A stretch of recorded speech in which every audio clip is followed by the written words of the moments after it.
নমস্কার, আমি সৌরভ। তোমরা দেখছো সৌরভ ব্যাপারী ইউটিউব চ্যানেল। আজকের ভিডিওটি খুবই গুরুত্বপূর্ণ হতে চলেছে। আজকে আমরা ফুড এসআই নিয়ে কথা বলবো।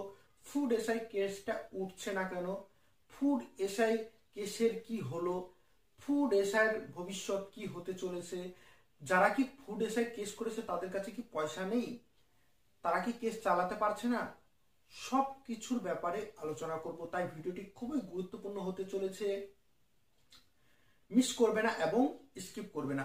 কিন্তু তার আগে একটি কথা বলবো, এই চ্যানেলে চাকরি সম্পর্কিত সব রকম নিত্য নতুন আপডেট দেওয়া হয়, তাই চ্যানেলটিকে সাবস্ক্রাইব করে পাশে থাকা বেল আইকনটি প্রেস করে দিবে। তাহলে চলো দেরি না করে শুরু করা যাক। দেখো, প্রথমত তোমরা বারবার জিজ্ঞেস করছো তাদের কাছে কি পয়সা নেই। এটা একদম ভুল কথা। মানে সব তথ্য তো সামনে আনা যাবে না। তাদের কাছে যা টাকা আছে, অ্যাডভোকেট তাদের কাছ থেকে অনেক কম টাকা নেয়, অনেক বেশি টাকা নেয় না, এটা আমি জানি। যদি একটা আন্দাজা হিসাবে ধরা যায় যে প্রত্যেক মাসে তারা অ্যাডভোকেটকে টাকা দিচ্ছে, আমি একটা আন্দাজা হিসাবে বলছি, 6 মাসের উপরে কেস চলবে, 7-8 মাস চলে যেতে পারে। তাদের কাছে এতটা টাকা আছে বর্তমানে। তো টাকার কথা হয়ে গেল। এবার এখানে কথা হচ্ছে তাহলে কেসটা কেন উঠছে না। তো এই কেসটার ব্যাপারে একটা ছেলে দেখলাম কয়েলবাবুর গ্রুপে কয়েলবাবুকে কোয়েশ্চেন করেছে, যে কেসটার ব্যাপারে জিজ্ঞেস করেছে। তো কয়েলবাবু তাকে উত্তর দিয়েছে, কজ লিস্ট চেক করতে পারো, সেখানে তুমি কেসটা সব দেখতে পাবা। তো সেই ছেলেটা রিপ্লাই বলেছে যে 3 দিন ধরে এই কেসটা কিন্তু উঠছে না। তখন কয়েলবাবু তাকে রিপ্লাইতে বলছে যে কেসটা আমরা তোলার চেষ্টা করছি, কেসটা উঠছে না, কি করব বলো। এখানে দেখে বোঝা যাচ্ছে, প্রথমত এখানে থেকে বোঝা যাচ্ছে যে তারা কেসটাকে হ্যান্ডেল করতে পারছে না। তার পরবর্তীতে যখন ছেলেটা কিছু কথা বলল, তার পরবর্তীতে কয়েলবাবু বলছেন যে তুমি কোথায় স্ক্রিনশট পাঠাও, আমরা সবই জানি। স্ক্রিনশট পাঠানোর দরকার নেই স্যার, আপনার গ্রুপে আমরা আছি, সব জায়গায় আমরা আছি। যাই হোক, সে পরের কথা।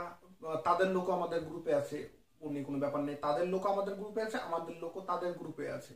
তারা আমাদের যেরকম রিপোর্ট সব জানে, আমরাও তাদের রিপোর্ট সেরকম জানি। যাই হোক, সেটা পরের কথা, সেটা সবাই সবাই জানতে পারে, এটা কোনো ব্যাপার না। এবার এখানে কথা হচ্ছে, তারপরে তিনি আসল কথাটা বললেন যে কেস কেন উঠছে না। ধ্যান দিয়ে শুনবে। যে অ্যাডভোকেট আছে তিনি সিনিয়র অ্যাডভোকেট বললেন, এবং উনি যথেষ্ট ভালো জানেন এই ব্যাপারে, এবং কেস কখন তুলতে হবে এবং কোন জাজের কাছে তুলতে হবে সেটা উনি সেটা ডিসাইড করে ঠিক টাইম মতো করে দিবেন। তার মানে তোমরা বুঝে নাও যে রি এক্সামের যতক্ষণ অবধি ঘন্টা বাজবে না, ব্যাট এবং বল যদি না মিলে ছক্কা হয় না, সেই ব্যাট এবং বল যতক্ষণ মিলবে না, হয়তো কেস এইভাবেই চলতে পারে। তার কারণ হচ্ছে, দেখো, কালকে কেসটা কিন্তু এমন একটা পর্যায়ে ছিল যে কেসটাকে তোলার দরকার ছিল, কিন্তু সেই অবধি যাচ্ছেই না। কেন যাচ্ছে না?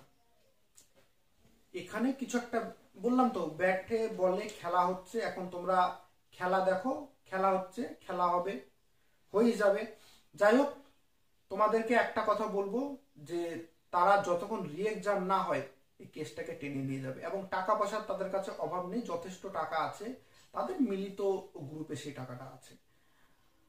যাই হোক, আশা করি তোমাদের অ্যান্সার দিতে পেরেছি। আর যদি আর কোনো কোয়েশ্চেন থাকে তোমরা কমেন্টে জিজ্ঞেস করতে পারো, যদি তার অ্যান্সার আমার কাছে থাকে আমি তোমাদেরকে দিব। ধন্যবাদ।